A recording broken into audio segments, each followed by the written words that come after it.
यह कहानी सृष्टि के प्रारंभिक समय की है, जब धरती पर देवताओं, ऋषियों और असुरों का वास था। इस काल में आर्षि कश्यप, जो ब्रह्मा जी के मानस पुत्र थे, अपनी तपस्या और ज्ञान के लिए प्रसिद्ध थे।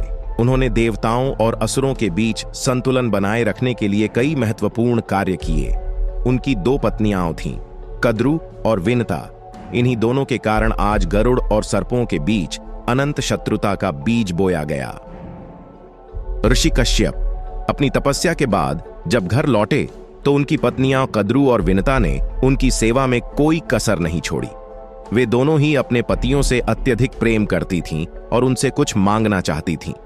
एक दिन ऋषि कश्यप ने प्रसन्न होकर अपनी पत्नियों से कहा, तुम दोनों ने मेरी इतनी सेवा की है, मैं तुम दोनों को एक एक वरदान देना चाहता हूं।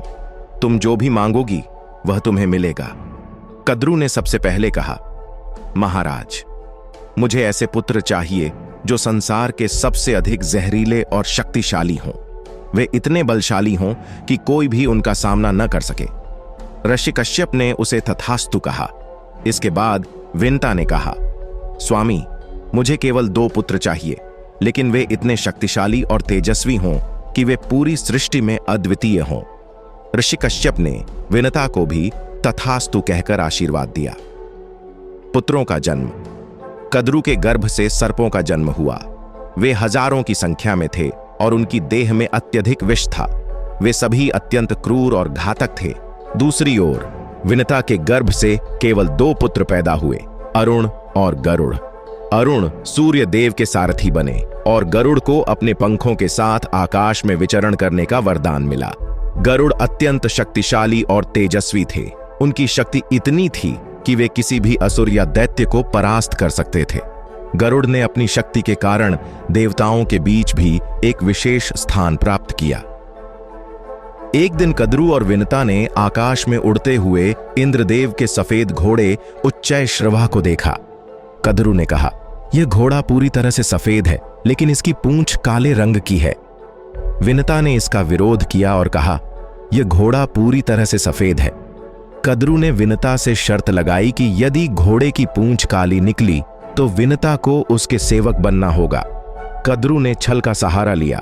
उसने अपने सर्प पुत्रों को आदेश दिया कि वे घोड़े की पूंछ से लिपटकर उसे काला कर दें। सर्पों ने ऐसा ही किया और विनता शर्त हार गई। इस कारण विनता को कद्रु की दासी बनना पड़ा। गरुड़ अपनी माता के इस अपमान से अत्यंत दुखी हुए। उन्होंने अपनी माता को इस दास्ता से मुक्त कराने का प्रण लिया। गरुड़ ने सर्पों के राजा वासुकी से कहा, मैं अपनी माता को मुक्त करना चाहता हूं। तुम्हें जो भी चाहिए मैं तुम्हें दूंगा। वासुकी ने गरुड़ से अमृत लाने की मांग की, जो देवताओं के पास सुरक्षित था। गरुड़ ने अपनी शक्ति से देवताओं के समस्त अवरोधों को पार करते हुए अमृत को प्राप्त किया और सर्पों के पास ले आया। सर्पों ने गरुड़ से वचन लिया कि वे अमृत को पीने के बाद ही उसकी मां को मुक्त करेंगे, लेकिन गरुड़ ने अमृत को धरती पर रखकर सर्पों को धोखा दिया। सर्प जब अमृत की ओर बढ़े तभी इंद्रदेव ने अमृत को स्वर्ग में वापस उठा लिया। गरुड़ और सर्पों की शत्रुता। इस घटना के बाद से ही सर्पों और गरुड़ के बीच शत्रुता का बीज बोया गया। गरुड़ ने कद्रु और उसके सभी सर्प पुत्रों को श्राप दिया, तुम सर्प सदैव मेरी खुराक बनोगे। मैं तुम्हारा संहार करूंगा और तुम्हारे जहर का सामना करूंगा। सर्पों ने भी गरुड़ को श्राप दिया, हम तुम्हें कभी चैन से नहीं रहने देंगे। हमारी वंशवृद्धि होगी और हम हर बार तुम्हारे सामने खड़े होंगे। इस प्रकार गरुड़ और सर्पों के बीच यह अनंत शत्रुता प्रारंभ हुई, जो आज भी जीवित है। गरुड़, जो विष्णु जी के वाहन हैं, सर्पों को नष्ट करने का कार्य करते हैं और सर्प हमेशा गरुड़ से दूर रहने का प्रयास करते हैं। इस शत्रुता की जड़ें केवल व्यक्तिगत नहीं, बल्कि आकाश और धरती के बीच की शक्तियों के संतुलन में भी निहित हैं। यह कहानी हमें सिखाती है कि छल, क्रोध और असत्य के परिणाम कितने घातक हो सकते हैं, लेकिन इसके साथ ही यह भी दिखाता है कि सच्चा धर्म और कर्तव्य का पालन करने वाले हमेशा विजयी होते हैं।